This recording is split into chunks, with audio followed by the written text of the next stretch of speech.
In 45 BC, Marcus Tullius Cicero published a book entitled On the Nature of the Gods. Cicero wrote that the Epicurean Gaius Velleius, a senator of the Roman Republic, had explained Epicurus's views of the true nature of divinity as follows. I am not going to talk to you about doctrines that are mere baseless figments of the imagination, such as the artisan and world-building god of Plato's Timaeus, or that old hag of a fortune-teller the Stoics call Providence. Nor am I going to tell you that the world is endowed with a mind and senses of its own, or that the sun is a spherical, rotating god of burning fire. These are the marvels and monstrosities of philosophers who do not reason but dream. What power of mental vision enabled Plato to see the vast and elaborate architectural process which, as he makes out, the deity adopted in building the structure of the universe? What method of engineering was employed? What tools and levers and derricks? What agents carried out so vast an undertaking? And how were air, fire, water, and earth enabled to obey and execute the will of the architect? How did the 5 regular solids, which they say are the basis of all other forms of matter, come into existence so conveniently adapted to make impressions on our minds and produce sensations? It would be a lengthy task to remark upon every detail of a system that seems more the result of idle theorizing than of real research.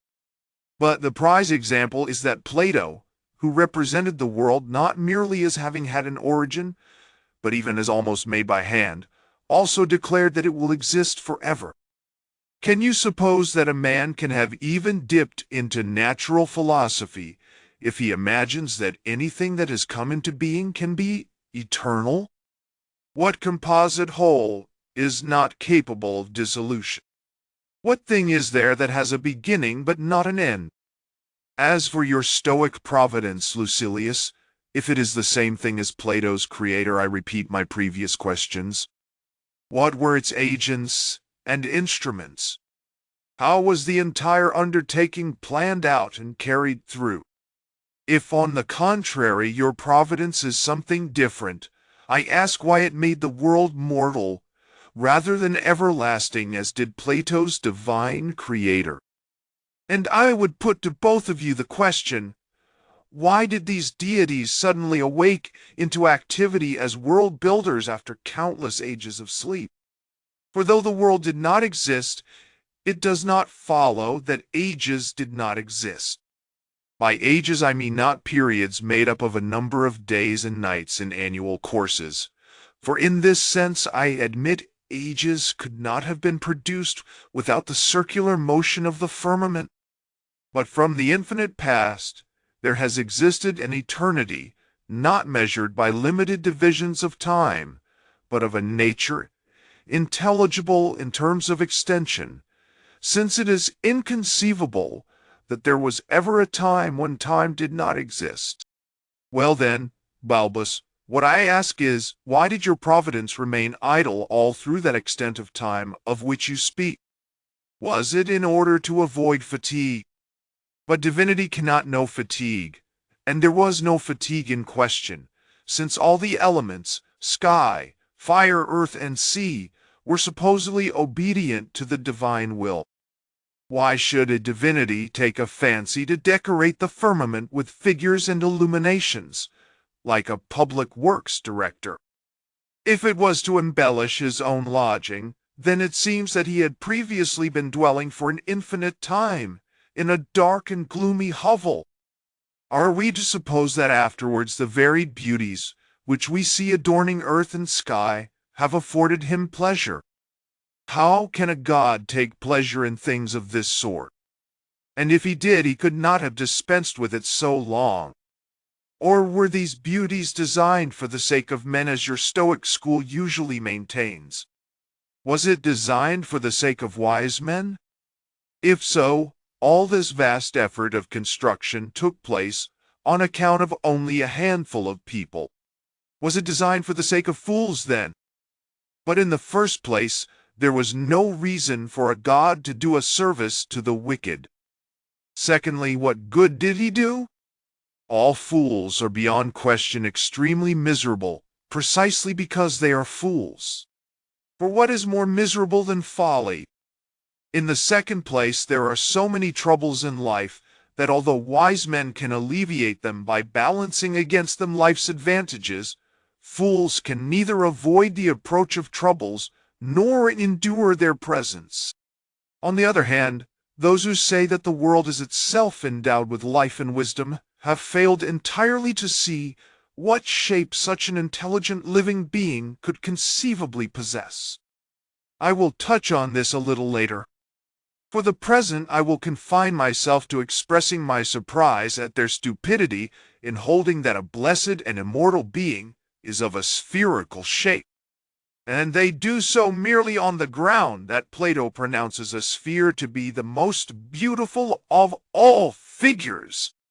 For my own part, I myself prefer the appearance of a cylinder, or a cube, or a cone, or a pyramid over a sphere.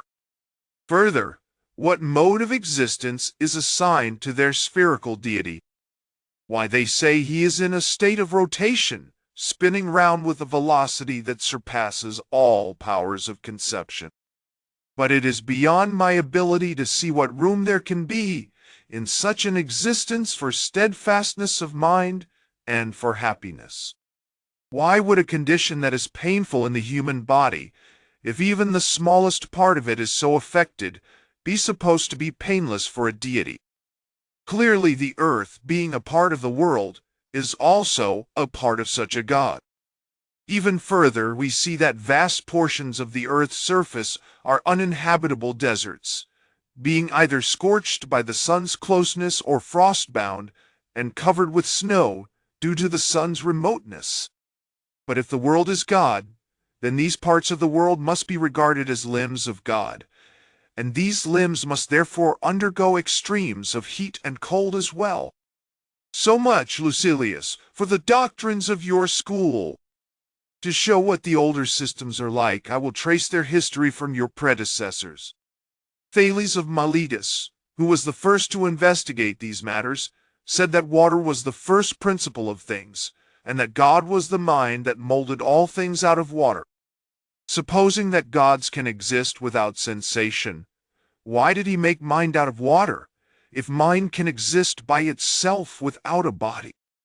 Anaximander held that the gods are not everlasting, but are born and perish after long intervals of time, and that the gods are worlds which are countless in number.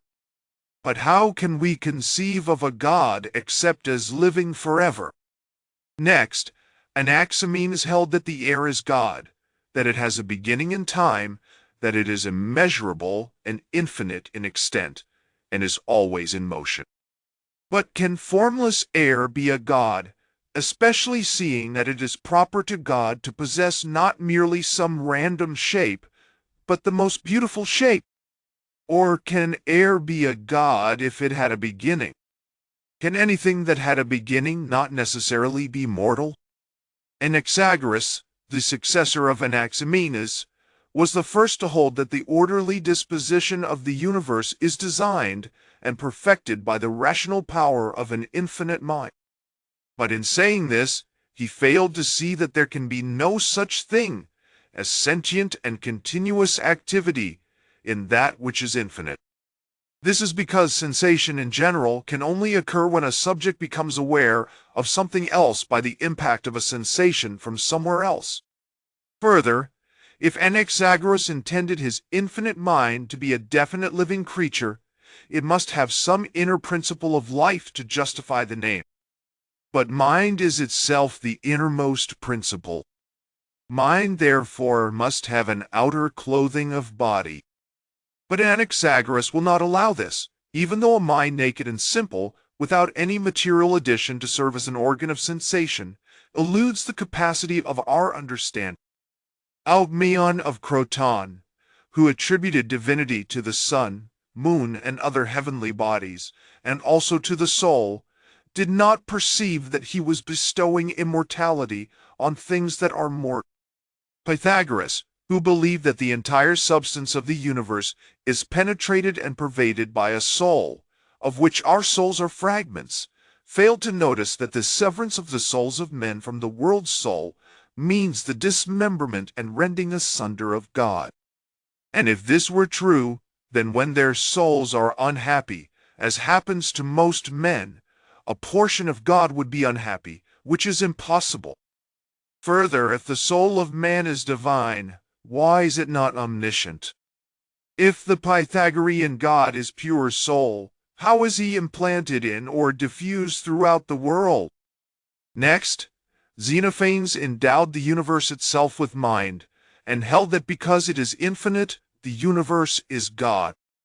His view of mind is as open to objection as that of the rest. However, on the subject of infinity, he incurs still more severe criticism, for the infinite can have no sensation or contact with anything outside itself. As for Parmenides, he invented a purely fanciful god resembling a crown and named it Stephanie, an unbroken ring of glowing lights encircling the sky. But no one can imagine this to possess divine form or sensation. He also had many other absurd notions. He deified war, strife, lust, and the like, things which can be destroyed by disease or sleep, or forgetfulness or lapse of time.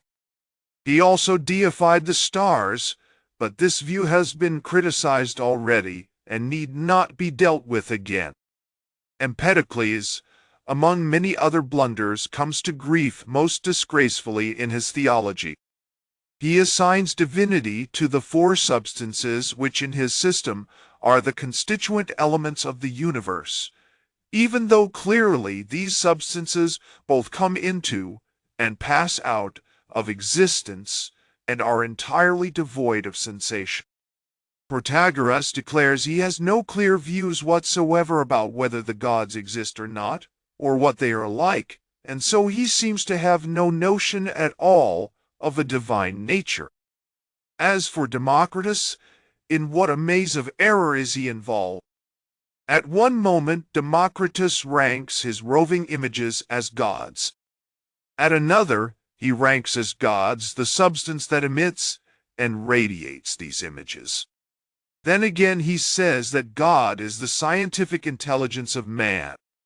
At the same time he denied immutability and therefore eternity to everything whatsoever, and this surely involves a repudiation of deity so absolute as to leave remaining no possible conception of a divine being. Diogenes of Apollonia makes air a god, but how can air have sensation or divinity in any shape?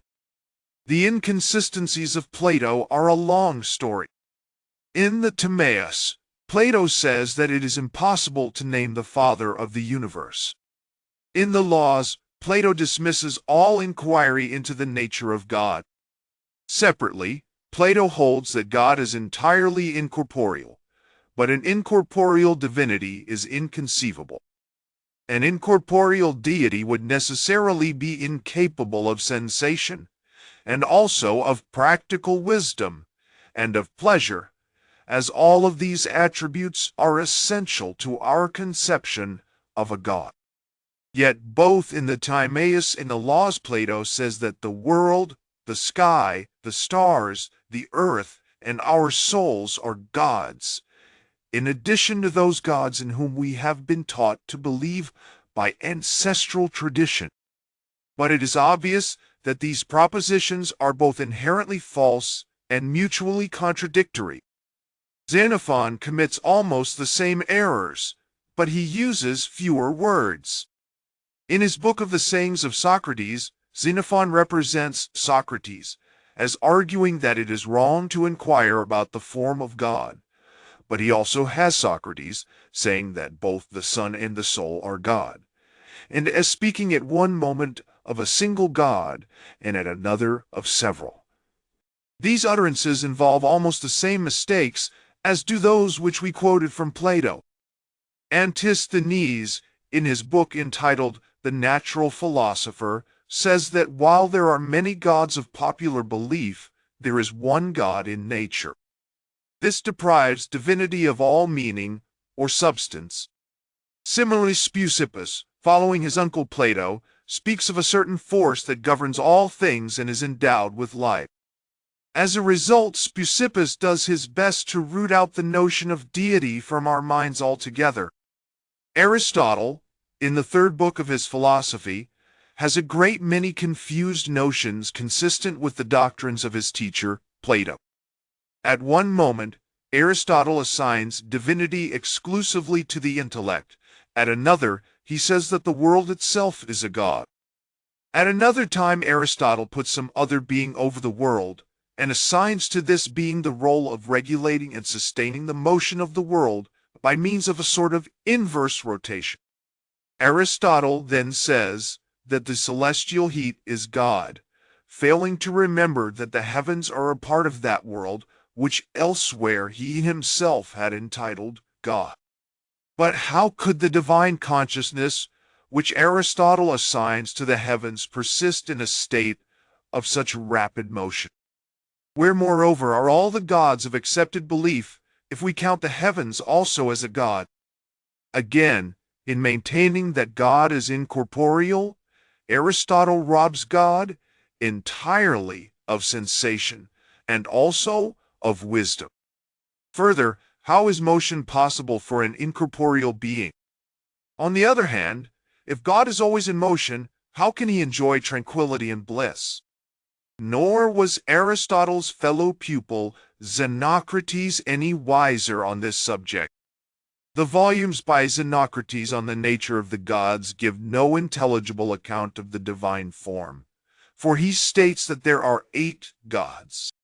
Xenocrates says that 5 gods inhabit the planets and are in motion, and another god consists of all the fixed stars, which are to be regarded as separate members constituting a single deity.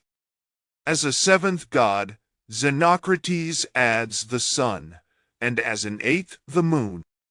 But what sensation of bliss these beings can enjoy is impossible to conceive. Heraclides of Pontus, another member of the school of Plato, filled volume after volume with childish fictions. At one moment he deems the world to be a divinity, but at another moment he says that intellect is divine. He also assigns divinity to the planets and holds that the deity is devoid of sensation and is changeable in form. At another place in the same volume, Heraclides reckons earth and sky to be gods. Theophrastus also is intolerably inconsistent. At one moment, he assigns divine preeminence to mind, at another to the heavens, and then again to the constellations and stars. Nor is his pupil, Strato, who is called the natural philosopher, worthy of attention. In Strato's view, the sole repository of divine power is nature, which contains in itself the causes of birth, growth, and decay. But he also says that nature is entirely devoid of sensation and of form. Lastly, Balbus, I come to your Stoic school. Zeno's view is that the law of nature is divine, and that its function is to command what is right and to forbid what is wrong. How Zeno makes out this law to be alive passes beyond comprehension, as we undoubtedly expect God to be a living being. In another passage, Zeno declares that the ether is God, as if there were any meaning in a God without sensation, which would be a form that no God presents itself to us when we offer up our prayers and supplications and make our vows. In other books, Zeno holds the view that reason pervades all nature and is possessed of divine power. He likewise attributes the same power to the stars, and at another time to the years, the months, and the seasons. Further, in his interpretation of Hesiod's book on the origin of the gods, Zeno does away with the customary ideas of the gods altogether. There, Zeno does not reckon either Jupiter, Juno, or Vesta to be gods or any being that bears a personal name, but instead teaches that these names have been assigned allegorically to dumb and lifeless things. Zeno's pupil Aristo holds equally mistaken views. Aristo thinks that the form of the deity cannot be comprehended, and he denies the gods have sensation. In fact, Aristo is uncertain whether a god is a living being at all. Cleanthes, who attended Zeno's lectures at the same time as Aristo, sometimes says that the world itself is God, but at another time he gives this name to the mind and soul of the universe. At still another time, Cleanthes decides that the most unquestionable deity is a remote, all-surrounding fiery atmosphere he calls ether, which encircles and embraces the universe on its outer side at an exceedingly lofty altitude.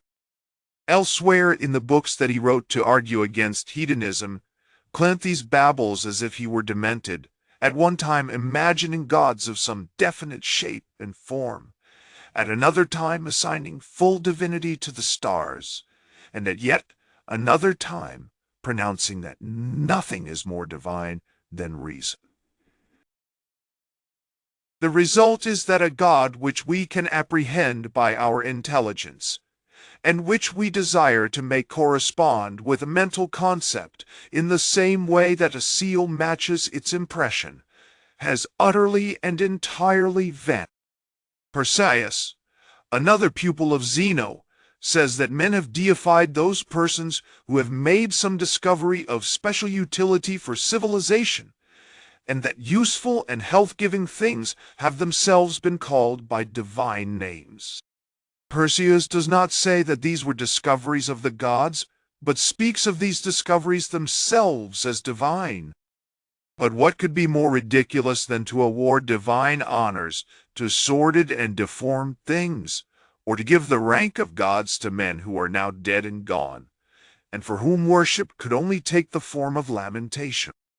Chrysippus, who is looked upon as the most skillful interpreter of the Stoic dreams, musters an enormous mob of unknown gods.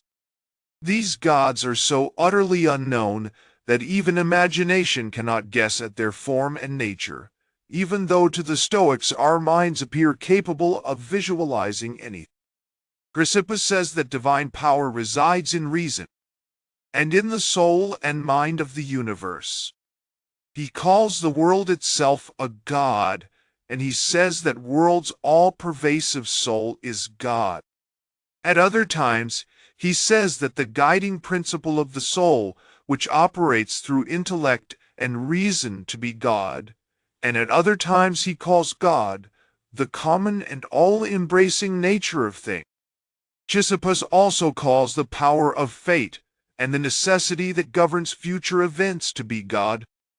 Besides these, he calls the fire that I previously termed aether a god. Chrysippus also calls all fluid and soluble substances, such as water, earth, air, the sun, moon, stars, and the all-embracing unity of things a god. Even those human beings who have attained immortality he calls gods.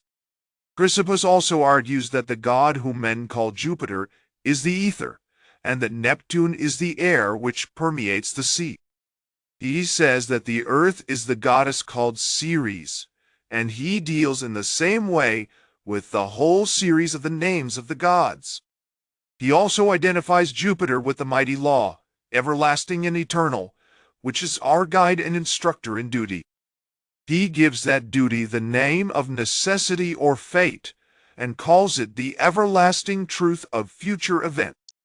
However, none of these conceptions is of such a nature as can be deemed to possess divinity. All this is contained in his first book on the nature of the gods. In Chrysippus's second book on the gods, he aims at reconciling the myths of Orpheus, Musaeus, Hesiod, and Homer with his own theology as explained in Book 1. Chrysippus alleges that even the earliest poets of antiquity, who had no notion of these doctrines, were really Stoics. In this, he is followed by Diogenes of Babylon, who in his book, entitled Minerva, rationalizes the myth of the birth of the virgin goddess, from Jove by explaining it as an allegory of the processes of nature. I have now given a rough account of what are more like the dreams of madmen than the considered opinions of philosophers. They are only a little less absurd than the outpourings of the poets, which have also been harmful due to the charm of their style. The poets have represented the gods as inflamed by anger and maddened by lust, and have displayed to our gaze their wars and battles, their fights and wounds, their hatreds, enmities, and quarrels.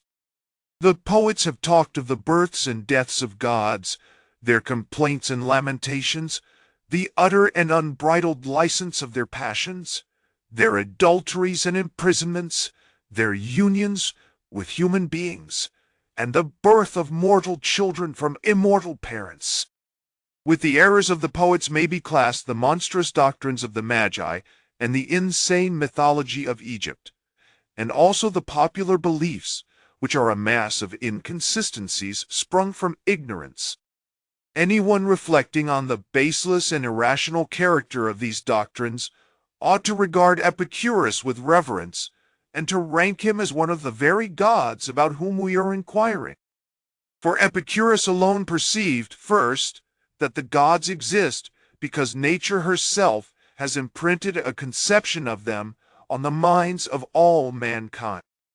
For what nation or what tribe of men is there that does not possess, without being taught, some preconception of the gods? Such notions Epicurus designates by the word prolepsis, that is, a sort of preconceived mental picture of a thing, without which nothing can be understood or investigated or discussed. The force and value of this explanation we learn about in that work of genius, Epicurus's rule or standard of judgment. Here, then, you see that the foundation of our inquiry has been well and truly laid. For the belief in the gods has not been established by authority, custom, or law, but rests on the constant and universal opinion of mankind. The existence of gods is a necessary inference, given that we possess an instinctive, or rather an innate preconception of them. A belief which all men by nature share must necessarily be considered truthful, so it must be admitted that gods exist. This truth is almost universally accepted, not only among philosophers, but also among the unlearned. We must therefore admit it to be true that we possess a preconception, as I called it above, or in other words, a prior notion of the gods. Here we are bound to employ a novel term to denote a novel idea, just as Epicurus himself employed the word prolepsis in a sense in which no one had ever used it before. We have then a preconception of such a nature that we believe the gods to be blessed and immortal. For nature, which bestowed upon us this idea of the gods, also engraved on our minds the belief that gods are eternal and blessed. Given that this is so, the famous maxim of Epicurus explains that that which is blessed and eternal can neither know trouble itself nor cause trouble to another, and accordingly cannot feel either anger or favor, since all such things belong only to the weak. If we sought to attain nothing else beside piety and worshipping the gods and freedom from superstition, what I have already said would be sufficient. This would be enough to ensure the exalted nature of the gods, both eternal and supremely blessed, would receive man's pious worship, for what is highest commands the reverence that is its due. Further, this view banishes all fear of divine power or divine anger, since it is understood that anger and favor alike are excluded from the nature of a being that is both blessed and immortal. Once these fears are eliminated, we are no longer menaced by fear about any power above. But the mind strives to strengthen this belief by trying to discover the form of a god, the mode of its activity, and the operation of its intelligence. As to the divine form, we have hints given by nature supplemented by the teachings of reason. From nature, all men of all races derive the notion of gods as having human shape. In what other shape do gods ever appear to anyone, awake or asleep? But preconceptions are not the sole test of all things, and reason delivers its own pronouncements. For it seems appropriate that a being who is the most exalted, whether by reason of his happiness or of his eternity, would also be the most beautiful. What disposition of the limbs, what cast of features, what shape or outline can be more beautiful than the human form? My friend Cotta, the academic skeptic, says one thing at one time and another thing at another time. But you Stoics, Lucilius, like to portray the skill of the divine creator by enlarging on beauty, as well as the utility of design displayed in all parts of the human figure. But if the human figure surpasses the form of all other living beings, and God is a living being, God must possess the shape which is the most beautiful of all. Since it is agreed that the gods are supremely happy, and no one can be happy without virtue, and virtue cannot exist without reason, and reason is only found in the human shape, it follows that the gods possess the shape of men. Yet the form of the gods is not corporeal, but only resembles bodily substance. It does not contain blood, but the semblance of blood. These discoveries of Epicurus are so acute, and so intelligently expressed, that not everyone is capable of appreciating them. Still, I will rely on your intelligence and make my explanation more brief than the subject demands. Epicurus does not merely discern abstruse and difficult things with his mind's eye, but he also handles them as tangible reality. He teaches that the substance and nature of gods is such that, in the first place, it is perceived not by the senses, but by the mind. The nature of gods is not perceived materially or individually, like the solid objects which Epicurus, because of their substance, entitles steremia, but by our perceiving images owing to their similarity and succession. This is because an endless train of similar images arises from the innumerable atoms and streams from the gods, and our mind with the keenest feelings of pleasure fixes its gaze on these images. In this way, our minds attain an understanding of the nature of a being both blessed and eternal. Moreover, there is the supremely powerful principle of infinity which demands the most close and careful study. We must understand that in the infinite sum of things everything has its exact match and counterpart. Epicurus calls this property isonomia, or the principle of uniform distribution. From this principle he draws the inference that as there is such a vast multitude of mortals, that there cannot be a lesser number of immortals. Further, if those that have perished are beyond count, those that are preserved must also be countless. Balbus, you Stoics are also fond of asking us about the mode of life of the gods, and how they pass their days. The answer is that the life of the gods is the happiest conceivable, and the life most bountifully furnished with all good things. The gods are embarrassed with no business, and are free from all labor, but take delight in their own wisdom and virtue. Further, the gods know with absolute certainty that they will always enjoy the fullness of everlasting pleasures. This is a God which we can call happy in the proper sense of the term. Your Stoic God seems to us to be grievously overworked. If the world itself is God, what can be less restful than to revolve at incredible speed around the axis of the heavens, without a single moment of respite? Rest is an essential condition of happiness. You, on the other hand, maintain that a God resides within the world as its governor and pilot, maintaining the courses of the stars, supervising the changes of the seasons, governing all the ordered processes of creation, and keeping a watch on land and sea to guard the interests and lives of men. If so, what a bondage of irksome and laborious business that must be! We Epicureans for our part deem happiness to consist in tranquility of mind and entire exemption from all labors. For he who taught us all the rest has also taught us that the world was made by nature without need of an artificer to construct.